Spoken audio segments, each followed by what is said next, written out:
Episode 1। अचानक गायब शाम का समय था जब सिया अपनी सबसे अच्छी दोस्त काव्या से मिलने के लिए घर से निकली। दोनों हर रोज की तरह कैफे में मिलने वाले थे, लेकिन आज कुछ अलग था। सिया का व्यवहार थोड़ा अजीब लग रहा था। फोन पर उसकी आवाज कांप रही थी और उसने काव्या से कहा, मैं जल्दी ही लौटूंगी, मुझे एक जरूरी काम है। काव्या ने उससे पूछने की कोशिश की, लेकिन सिया ने कोई साफ जवाब नहीं दिया और जल्दी में फोन रख दिया। रात का सन्नाटा। सिया के घर वाले चिंतित हो गए जब रात के 10 बजे तक वह घर नहीं लौटी। उसकी माँ ने उसे कई बार फोन किया, लेकिन कोई जवाब नहीं मिला। फिर सिया के पापा ने काव्या को कॉल किया, पर वह भी कुछ नहीं जानती थी। पुलिस में रिपोर्ट। रात के 11 बजे सिया के माता पिता पुलिस स्टेशन पहुंचे और उनकी बेटी के गायब होने की रिपोर्ट दर्ज करवाई। इंस्पेक्टर शर्मा ने तुरंत टीम गठित कर जांच शुरू की, लेकिन शुरुआत में उनके पास कोई ठोस सुराग नहीं था। सिया का मोबाइल फोन स्विच ऑफ था और उसका आखिरी लोकेशन शहर के बाहरी इलाके में मिला। दोस्त और परिवार से पूछताछ। पुलिस ने सिया के सभी दोस्तों से पूछताछ शुरू की। काव्या ने बताया कि सिया कुछ परेशान थी, लेकिन उसने कोई स्पष्ट बात नहीं बताई। सिया के भाई वीरान ने कहा कि वह पिछले कुछ दिनों से किसी अनजान व्यक्ति से मिल रही थी, लेकिन उसने यह बात घर वालों से छिपाई थी। पुलिस को शक हुआ कि यह कोई निजी मामला हो सकता है। कार का मिलना। सुबह होने तक पुलिस को सिया की कार एक सुनसान इलाके में मिली।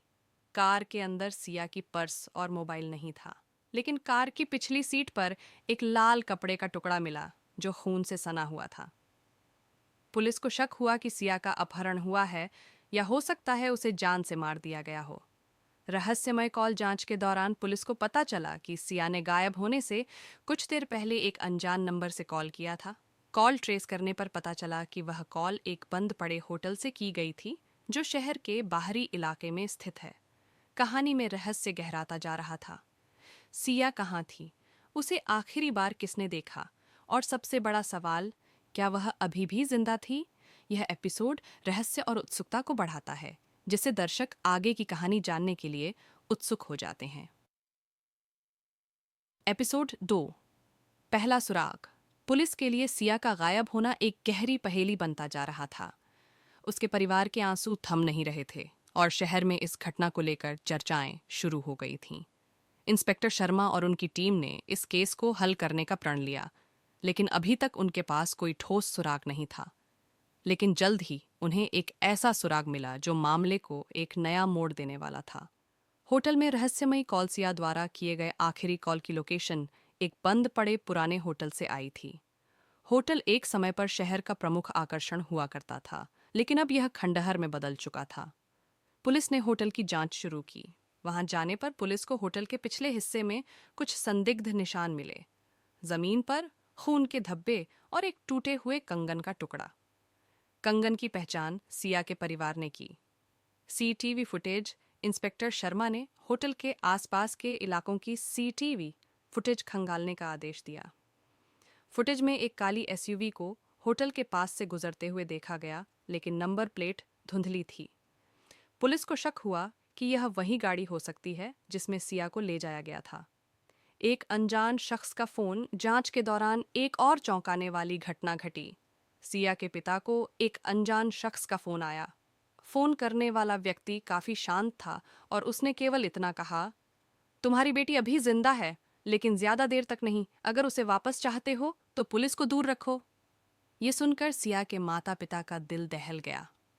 ये साफ हो गया कि सिया का अपहरण किया गया है, लेकिन फिरौती की कोई मांग नहीं की गई। रहस्यमयी पार्टी का जिक्र। पुलिस की पूछताछ में सिया की सबसे करीबी दोस्त काव्या ने एक नई जानकारी दी। उसने बताया कि सिया कुछ दिनों से एक रहस्यमयी पार्टी का जिक्र कर रही थी, जो शहर के प्रभावशाली लोगों द्वारा आयोजित की गई थी। सिया ने काव्या से कहा था कि उसे उस पार्टी में कुछ ऐसा पता चला था जो उसकी जिंदगी बदल सकता था, लेकिन उसने यह बात किसी को भी विस्तार से नहीं बताई थी। नए संदिग्ध।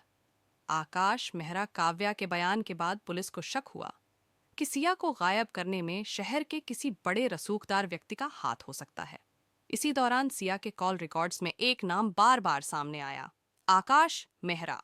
आकाश शहर का एक प्रभावशाली बिजनेसमैन था और उसकी पहचान अक्सर विवादों से जुड़ी रहती थी। सिया से उसकी क्या दुश्मनी थी और क्या वह इस अपहरण में शामिल हो सकता था? सिया का आखिरी लोकेशन आकाश मेहरा की जांच शुरू हुई और पुलिस ने यह पता लगाया कि सिया की आखिरी लोकेशन उस इलाके में थी जहां आकाश अक्सर जाता था।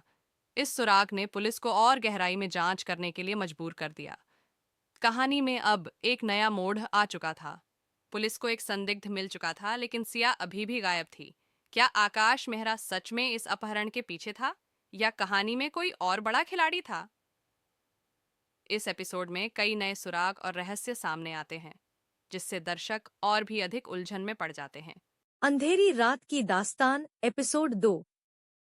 टाइटल: सच्चाई की खोज। कहानी की शुरुआत पुलिस द्वारा किए गए परीक्षण और गवाहों की जांच से होती है। पुलिस की टीम, जिसमें इंस्पेक्टर राजन और उनकी सहायक कांस्टेबल मीरा शामिल हैं, मोहनलाल की हत्या की जांच को आगे बढ़ाने के लिए कड़ी मेहनत कर रही है। पहले एपिसोड के दौरान राजू नामक संदिग्ध को हिरासत में लिया गया था, लेकिन उसके खिलाफ कोई ठोस सबूत नहीं मिल पाए थे। सविता की खोज। सविता, मोहनलाल की बेटी, खुद भी अपने पिता की हत्या की सच्चाई को जानने के लिए गुप्त रूप से जांच करती है। उसे मोहनलाल के पुराने दस्तावेज और निजी पत्र मिलते हैं, जो एक अप्रत्याशित मोड़ को उजागर करते हैं। दस्तावेज में नरेश नामक एक पुराने सहयोगी का उल्लेख है, जो मोहनलाल के व्यापार में महत्वपूर्ण भूमिका निभाता था। नरेश की भूमिका। सविता की खोज के आधार पर पुलिस ने नरेश पर ध्यान केंद्रित किया। नरेश, जो अब एक समृद्ध व्यवसायी बन चुका है, को गिरफ्तार किया गया और उससे पूछताछ की गई। पूछताछ के दौरान नरेश ने स्वीकार किया कि वह मोहनलाल के साथ व्यापारिक विवाद में था और उसे अपनी संपत्ति और अधिकारों के लिए खतरा महसूस हो रहा था। उसने मोहनलाल को मारने की साजिश रची थी, लेकिन हत्या की योजना को सफल बनाने के लिए एक और व्यक्ति, जिसे नरेश ने अपने सहयोगी के रूप में उपयोग किया था, की मदद ली थी। सच्चाई का खुलासा। पुलिस को यह पता चलता है कि नरेश ने अपने निजी ड्राइवर सुरेश को मोहनलाल की हत्या के लिए प्रेरित किया था।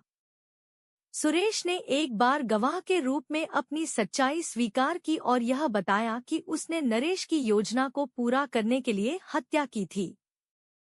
सुरेश को गिरफ्तार कर लिया जाता है और नरेश पर भी हत्या और साजिश के आरोप लगते हैं।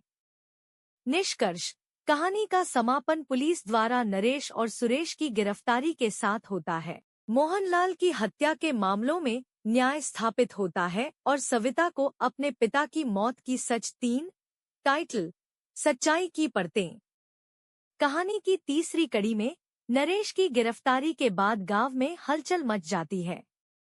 पुलिस के पास ठोस सबूत होते हैं, लेकिन नरेश बार बार अपनी मासूमियत का दावा करता है। सविता, जो अब मोहनलाल की हत्या की पूरी सच्चाई जानने के लिए दृढ़ है, खुद एक स्वतंत्र जांच शुरू करती है। वह मोहनलाल के पुराने दस्तावेज और नरेश की पृष्ठभूमि की छानबीन करती है। सविता को एक महत्वपूर्ण सुराग मिलता है: मोहनलाल और नरेश के बीच एक छुपा हुआ पत्र, जो उनके बीच एक विवाद की कहानी बयां करता है। पत्र से पता चलता है कि नरेश का मोहनलाल के खिलाफ विरोध व्यक्तिगत नहीं, बल्कि व्यावसायिक था और वह केवल एक मोहरा था।